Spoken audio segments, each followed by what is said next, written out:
Dr. Martha Perry. I'm the medical director for Cone Health Center for Children, and today we're going to talk about healthy eating. Eating a healthy, well-balanced diet is really important in terms of concentration in school, in terms of good performance in sports, and in terms of even just getting a good night's sleep. Children need to be eating protein at breakfast. That improves their concentration at school.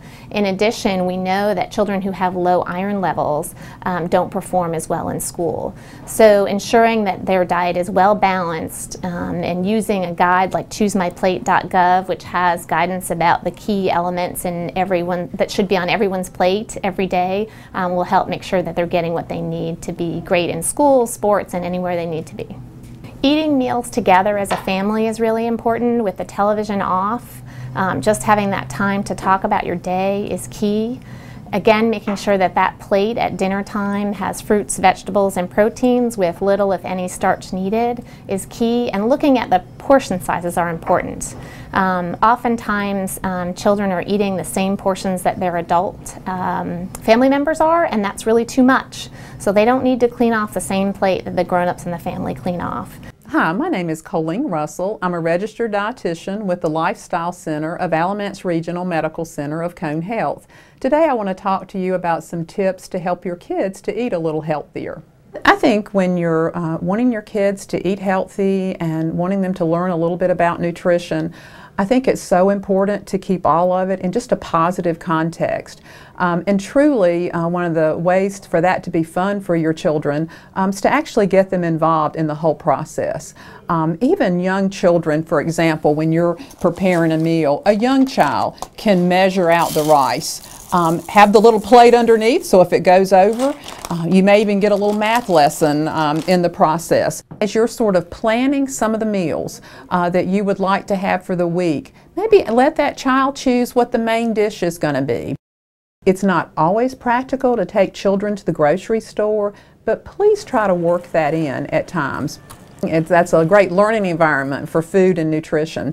Maybe you tie that in, maybe there's a favorite color, and maybe red is their favorite color. And there would be, and you would say, let's pick out a fruit or a vegetable that's red. Typically we think of maybe an apple with that. But look, have them to look for other, there's nothing wrong with an apple, but have them to look for other fruits. Maybe it's that red pear, or maybe it's that red plum. Maybe that's something they haven't tasted before. If they've picked it out, there's definitely more of a chance that they will then try that. We suggest to moms that they have some type of maybe a little reward for the child. Children love stickers.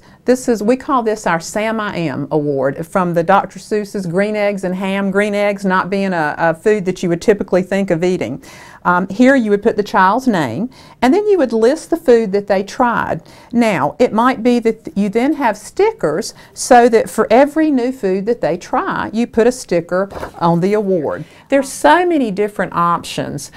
It can be where you let the child help you even the night before with making a parfait, where this just happens to have blueberries and strawberries. It has the vanilla yogurt in between. So there you have the fruit, you have their protein.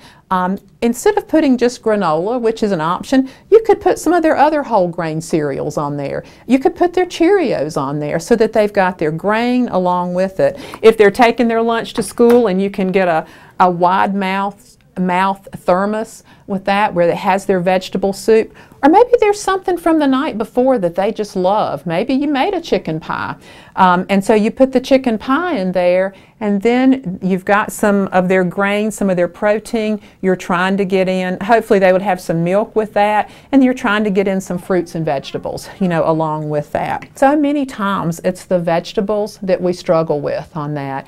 I do believe in just continuing to offer those, but I think sometimes there's a place for sort of slipping those in.